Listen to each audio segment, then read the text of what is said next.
गुप्त तहखाना भाग 3 अंतिम संकेत।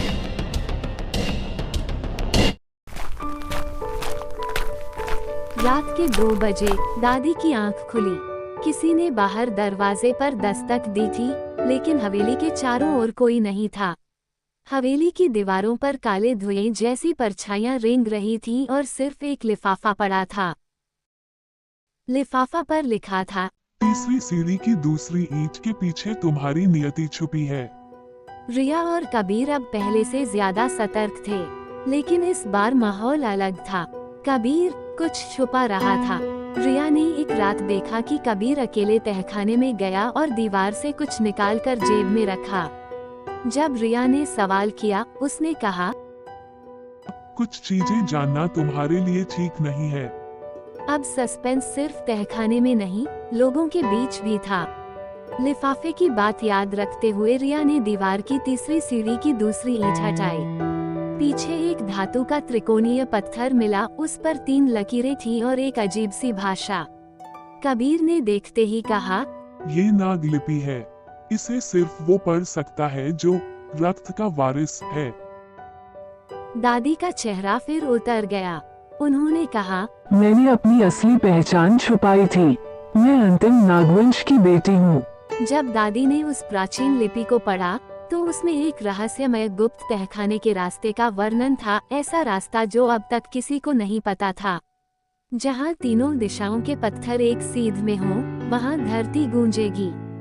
वो जगह थी अंधेरी खो, जंगल के बीच एक पथरीली गुफा।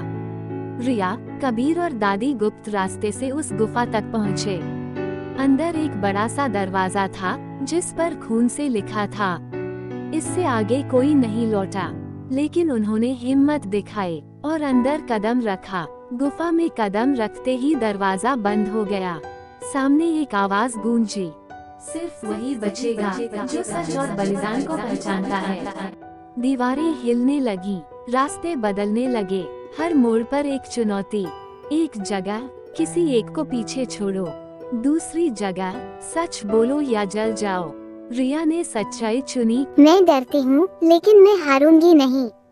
और दरवाजा खुल गया। जैसे ही तीसरा दरवाजा खुलता है, नवीन सामने खड़ा था, लेकिन अब वो पहले जैसा नहीं था। उसकी आंखें नीली थीं, जैसे किसी काले जादू का असर हो। मैं अब सिर्फ नवीन नहीं, मैं राक्षस हूँ। उसने कबीर पर हमला किया, दीवारें हिलने लगी और तहखाना जलने लगा। एक अजीब सी आवाज गूंजी, जो असत्य की राह चले उसे प्रकाश चला दे। काले धुएं में नवीन चीखता है और राख बन जाता है। नवीन के मरते ही वहाँ एक रहस्यमय तरीके से दरवाजा खुलता है। वे सभी उसके अंदर जाते हैं। अंदर पहुँचते ही एक अजीब सी आवाज गूंजी, यहाँ सिर्फ वही जिंदा निकल सकता है जो खुद को खोने की हिम्मत रखता है। अंदर एक भूल भुलैया थी, लेकिन ये सिर्फ दीवारों की नहीं थी, भावनाओं और विश्वासों की भूल भुलैया। एक रास्ते पर लिखा था, जिसे तुम सबसे ज्यादा मानते हो, उसी से धोखा मिलेगा। दूसरे रास्ते पर, रास्ता वही है जहां तुम डरते हो जाना। अचानक रिया अकेली हो गई। कबीर गायब। तहखाने की गहराई में सिर्फ एक पुराना दर्पण था। दर्पण में उसने कबीर को देखा, लेकिन उसके पीछे वही रहस्यमय आदमी खड़ा था, चेहरा ढका हुआ। उसने रिया से कहा, कबीर ने तुम्हें नहीं बताया कि वह इस तहखाने में क्यों आया?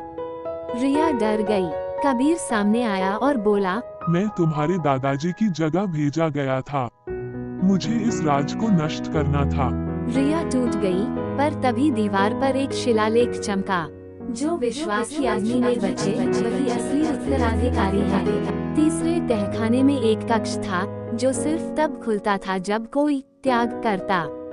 रिया ने किताब और पत्थर दोनों तहखाने के बीच में रख दिए और कहा, मैं इन सब चीजों को नहीं, सच को चाहती हूँ।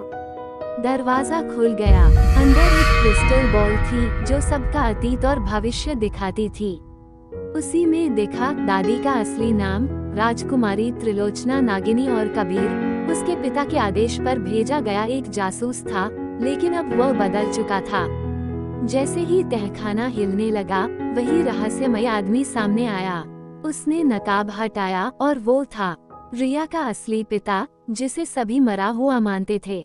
मैं नहीं मरा था, मुझे नागवंश की रक्षा के लिए छुपाया गया था और अब तुम्हें इसकी रक्षा करनी है। तहखाना बंद होने लगा। क्रिस्टल, किताब और पत्थर रिया और कबीर ने उसे सुरक्षित किया और उसे एक नए गुप्त स्थान पर छुपा दिया, किसी को बिना बताए। पिछली बार की तरह तहखाना हमेशा के लिए बंद हो गया।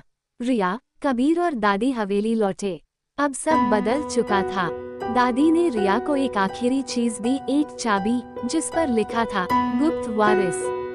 और रिया ने कहा, कभी कभी सच्चाई खोजने से ज्यादा जरूरी होता है उसे बचाना। तो दोस्तों, हमारी आज की रहस्यमय और रोमांच से भरपूर कहानी गुप्त तहखाना यहीं पर खत्म होती है। अगर आपको हमारी ये कहानी पसंद आई हो तो कृपया कमेंट में जरूर बताएं। वीडियो को लाइक करना न भूलें और हमारे कहानी स्टेशन चैनल को सब्सक्राइब करें ताकि आने वाली और भी ज्यादा दिलचस्प और एडवेंचरस कहानियां आप तक सबसे पहले पहुंचें। धन्यवाद और फिर मिलेंगे एक नई कहानी के साथ।